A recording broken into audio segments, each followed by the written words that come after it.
اعوذ باللہ السمیع العلیم من الشیطان الرجیم بسم اللہ الرحمن الرحیم اللہم صلی علی محمد وعلی آل محمد رب اشرح لی صدری ویسر لی امری واحلل عقدۃ من لسانی یفقہوا قولی۔ نبی کریم صلی اللہ علیہ وآلہ وسلم نے فرمایا کہ زانی عورت میں سے یہ نشانیاں ضرور ہوں گی۔ زانی عورت کی پہچان۔ رسول اللہ صلی اللہ علیہ وآلہ وسلم نے فرمایا یہ دنیا انسان کو بہت پاتی ہے۔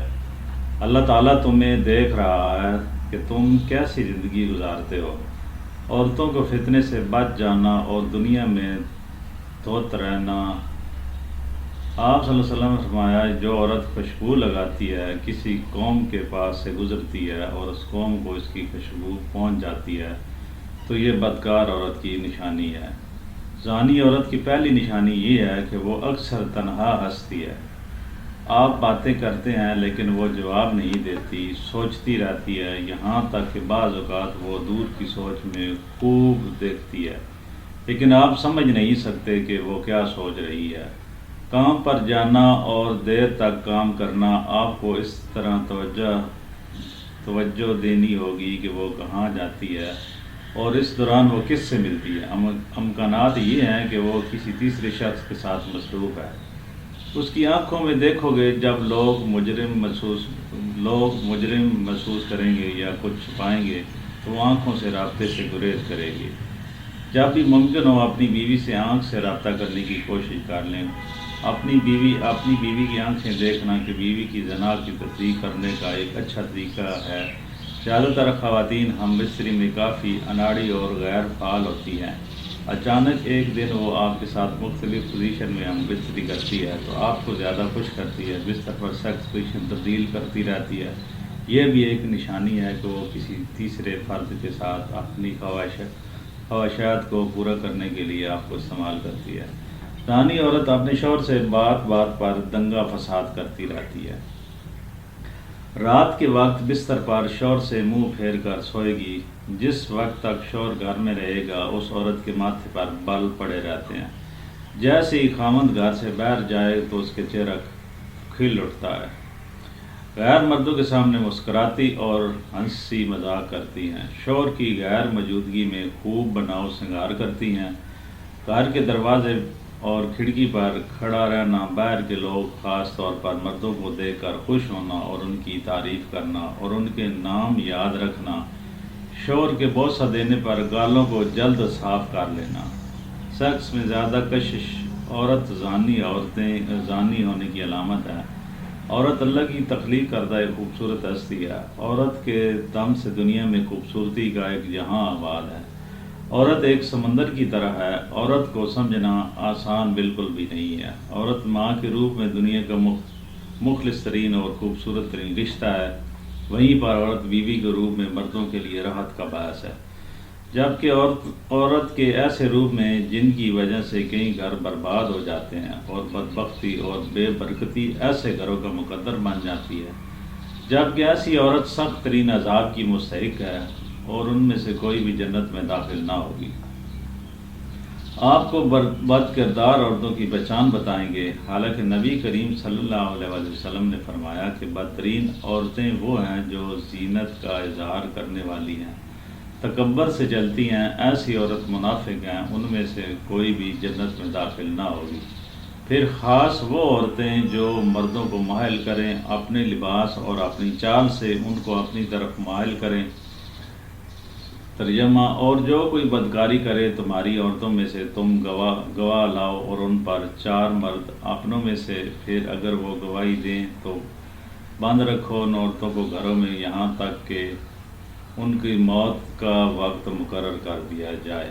اللہ ان کے لیے کوئی راہ اور جو مرد کرے تو ان میں سے وہی بدکاری تو ان کو اعزاء دو، پھر اگر وہ توبہ کرے اور اپنی اصلاح کر لے تو اس کا خیال چھوڑ دو، بے شک اللہ توبہ قبول کرنے والا اور مہربان ہے۔ سورۃ النساء میں آیت نمبر 15 اور 16۔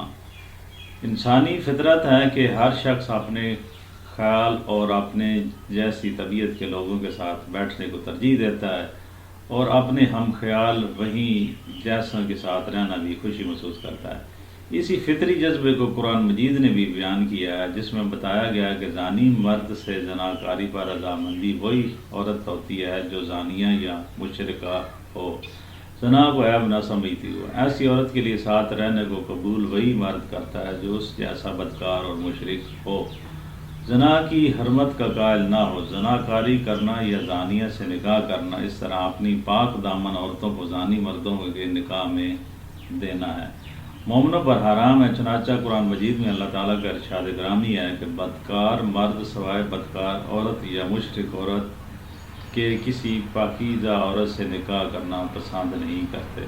بدکار عورتیں بھی سوائے بدکار مرد یا مشرک کے کسی صالح شخص سے نکاح کرنا پسند نہیں کرتی، اور یہ فعل زنا مسلمانوں پر حرام کر دیا گیا۔ اللہ تعالیٰ سورۃ نور میں آیت نمبر 3 اور 24 میں درجہ ذیل آیت میں سے صرف لوگوں کو پسندیدگی کو بیان کیا گیا ہے، بلکہ اہل ایمان کو حکم دیا گیا کہ ایسے زانی یا زانیہ جس نے توبہ نہ کی ہو، جس کے زنا کی شہرت عام ہو، اس کے ساتھ کسی مومن کا نکاح جائز نہیں ہے۔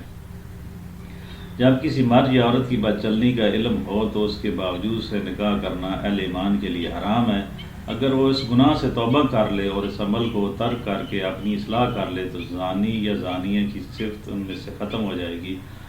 آیت کا منشا یہی ہے کہ جس لوگوں کی بدکاری معلوم ہو ان کو جیون ساتھی منتخب کرنا گناہ ہے۔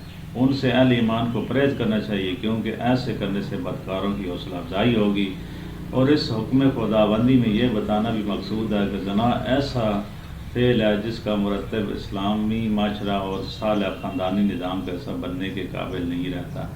اس لیے ارشاد گرامی ہے کہ ناپاک عورتیں ناپاک مردوں کے لیے مخصوص ہیں اور پلیت مرد پلیت عورتوں کے لیے، اسی طرح پاک طبیب عورتیں پاکیزہ مردوں کے لیے مخصوص ہیں اور پاک طبیب مرد پاکیزہ عورتوں کے لیے۔ سو تم رسول اللہ خدا صلی اللہ علیہ وسلم کی پاکیزگی اور طہارت کو دیکھ کر خود سوچ لیتے کہ اللہ نے ان کے لیے زوجہ بھی کس قدر پاکیزہ تدبیر بنائی ہوگی۔ یہ پاکیزہ لوگ اور ان تہمتوں سے بری و ذمہ ہیں، بری ہیں بالکل۔ بس زبان لوگ کہہ رہے ہیں کہ ان کے لیے تو بخشش اور عزت اور بزرگی والی عطا مقدر ہو چکی ہے، تم ان کی شان میں زبان درازی کر کے کیوں اپنا منہ کالا کرتے ہو، اپنی آخرت تباہ و برباد کیوں کرتے ہو۔ سورۃ نور آیت نمبر 24 اور 26 میں۔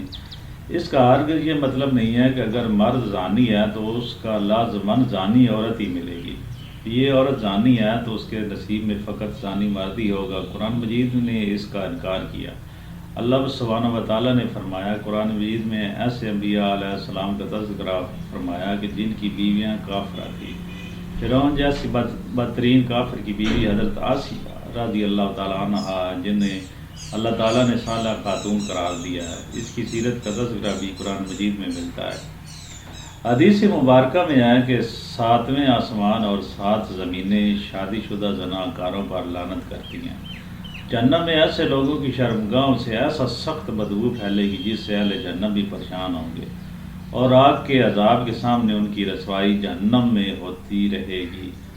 مسند وزرار میں ایک دوسری حدیث بھی ہے کہ حضرت ابو ہریرہ رضی اللہ تعالیٰ عنہ سے روایت فرماتے ہیں کہ رسول خدا صلی اللہ علیہ وسلم نے فرمایا، زنا کرنے والا زنا کرنے کے وقت مومن نہیں رہتا، چوری کرنے والا چوری کرنے کے وقت مومن نہیں رہتا، اور شراب پینے والا شراب پینے کے وقت مومن نہیں رہتا۔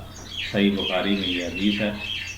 اللہ تعالیٰ کا ارشاد ہے، اور چاہے کہ ان دونوں کی سزا کے موقع پر مسلمانوں کی ایک اچھی خاصی جماعت موجود ہو۔ سورۃ نور آیت نمبر 2 اور 24 میں اللہ تعالیٰ نے خود واضح کر دیا کہ زانی شخص اور زانی عورتوں کو سزا دیتے وقت مسلمانوں کا موجود ہونا ضروری ہے، اس لیے کہ یہ عبرت حاصل کریں۔ زنا بہت ہی برا فعل ہے، ہر لحاظ سے قابل مذمت ہے، اس کے لیے سخت سزا بھی سخت ترین مقرر کی گئی ہے تاکہ دوسرے لوگ اس برے فعل سے اجتناب کریں۔ جب ہزاروں لوگوں کے سامنے اس فعل پر سزا دی جا رہی ہوگی جو بہت ہی شرمندگی کا مقام ہے، تو جو تماشائی وہاں موجود ہوں گے وہ بھی سوچنے پر مجبور ہو جائیں گے کہ اگر ہم نے بھی ایسا فعل کیا تو کل ہمارا بھی یہی حال ہوگا۔ اصل میں اسلام کا مقصود کسی کو اتنی سخت سزا دینا نہیں ہے، بلکہ ایک پرامن صاف ستھرا معاشرے کی تشکیل کے لیے یہ سب کچھ مقرر کیا گیا ہے۔ ورنہ زنا کے ثبوت کے لیے آسان شرائط مقرر کرتے تو ہر روز کسی نہ کسی کو سزا ملتی، لیکن اس کے برعکس اسلام نے اتنی سخت شرائط مقرر کی ہیں کہ شاذ و نادر پورے کیے جائیں گے یہ سزائیں صرف عبرت کے لیے۔ اللہ پاک ہمیں دین کو سمجھنے اور اس پر عمل کرنے کی توفیق عطا فرمائے۔